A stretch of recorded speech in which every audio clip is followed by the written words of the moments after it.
Hello there, and welcome to iRacing's DTM Series run at Spa-Francorchamps this time around. A 40 split session that's gone on. We are in split 29. It's a very popular series that takes place about once a month.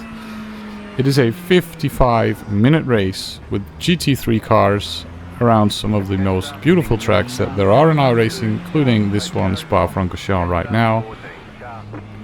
We're starting in 19th position. As you see, there was a bit of a hold up here just before the last chicane, and we've actually skipped past the number 5 car driven by Ashley, who was supposed to start just ahead of me. And we're losing some time to the pack ahead, so I just decided to go for it. It was a green flag, so we're running. Other than that, start was kind of clean. The first sector was clean until this point, where one of the lead cars spun off at this right hand corner, and he filters in between us again, which bundles up this group again and gives me the opportunity to see if I can do something, pass a few cars if possible. It gives the number 5 behind us an opportunity to send it down the inside of Puan, but he didn't quite make it through, as you saw. The Ferrari up ahead is a bit slow, the number 11, as I look at down the inside here at the chicane, but not really a lot doing here. Didn't have the momentum to move it around, but he is slow in the middle of the corners, as you can see. So going through Blanchimon here, I decide to cut back a bit and see if I can use some momentum to pass him down the right hand side of the track, which worked out just brilliantly actually. And we pass him around the right hand side, moving up a position into 17th, I believe. That is officially the spot I'm in now. A bit later on though, right around the corner here, 2 cars are off on the right hand side. I had a huge crash. There's a yellow flag out, and going through the final chicane, there's another bit of a hold up here. As you see, a couple of cars have stopped. I'm trying to move around them and don't give them quite enough room, and smash myself around over the nose of them. That was pretty much my first lap.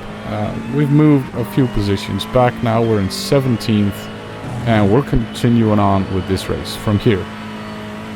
Another spun car on the top of the Radion. The number 19 is out of running for a good position today. He is spun off. We're trying to see if I can catch back up with the people that have just passed me through that last sector. And we're following this Porsche along quite nicely, going into here in Puan. I nearly smacked in the back of him, going into the corner a bit too quick. Initially thought he was slow, but it was actually me who was going in there too hot. Luckily no accident happened right there. In the next lap I remind myself of the fact that I was the person who went in too hot, as you can see here. I extend the track a bit and have to calibrate myself to go in a bit slower next time. We're again catching up to the 11 car at this particular point of the race, who is falling back a bit like he did in the opening lap. He's gotten back ahead of us, of course, because I spun around, and through Blanchimon here he's again slow. The number 8 Porsche though will make short work of him down the inside of the next fast section coming up, and he will be passing him a little bit later on. As you see, he's gonna attempt right here. I'm trying to see if I can make some momentum out of this and get a bit more momentum through here and pass him as well at the chicane, but I was a bit too far back and I didn't want to do anything rash. So I stayed behind him for a moment, knowing that I could probably catch up. I cut the course a bit here on top of the Radion. It wasn't enough for a penalty, luckily, but the car behind had a much better run from basically turn 1 on, and decides to pass me down the right hand side. To give him the room to do so, I see his body language is to go for the inside line. And he was faster than me anyway, I saw over the last lap or two. So decide to let him go by and see what I can do behind him, and see if I can stick to the back of his car. Initially, of course, these cars ahead are slowing up a bit. The 11 is slowing them up a bit, as again through Blanchimon the 11 is slow. He tries to make the same move I did, and I try to follow him through, and they both go off on the left-hand side of the track. He just keeps his throttle pinned, I guess, and doesn't make it through the corner. We now enter a lap 5, which is the point my race fell apart, quite literally. As you will see, the number 10 come out the pit lane on the right-hand side.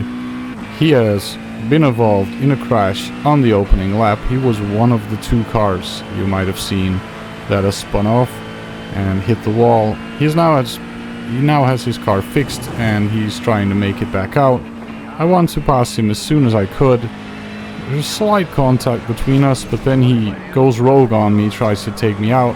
As fast cars approach from behind, I smash into him, and yeah, the car is quite badly damaged at this point. I'm taken out of the race by a bit of my own fault, but also not really, I would say. Sadly, that is me having to tow the car back and repairing it. Repair times aren't as bad though. As we take a look at the replay, as you see here, slight contact between us. I tried to avoid it, but this is an intentional move for sure, as I avoid him 3 times until the other cars come around, and there we are in the wall as well, sadly. A couple of minutes of towing and pit repairs later, we have 38 minutes left in this session, and I rejoin the race in position number 26. We are moving on with our race from here. There's still a bit of a safety rating to save, let's say, and I'm not competitive in this race anymore, but I want to continue on and finish the race anyway. I let go of a few people that are on the lead lap and just slowly filter back into this race in 25th position. As I said, I'm looking for people that have crashed off like I've just done. As you'll see on the right hand side and the relative here, the number 7 and the number 23 have obviously come together, and that is 2 positions that I've gained back from that. There is also a number 22 that is in the pit lane at the moment. You quickly could have seen that in the relative. He is ahead of me. As I refueled the car and changed the tires so I could go to the end, you see the other people are going into the pit lane at this moment.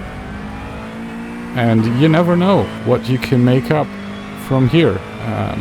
There is about 20 minutes left to go, as I see one of the cars that is ahead of me by about 19 seconds.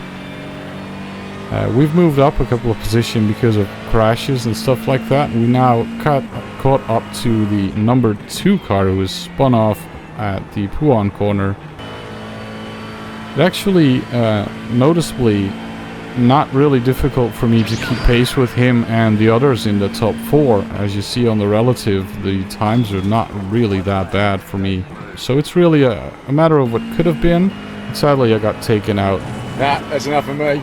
The guy in second has enough on the last lap. As you see here, the finish line's approaching. We end up about 5 seconds behind the number 21. He's right there, so it could have been something without the incident, but that's racing. I hope you enjoyed this video, and I'll see you next time. Goodbye.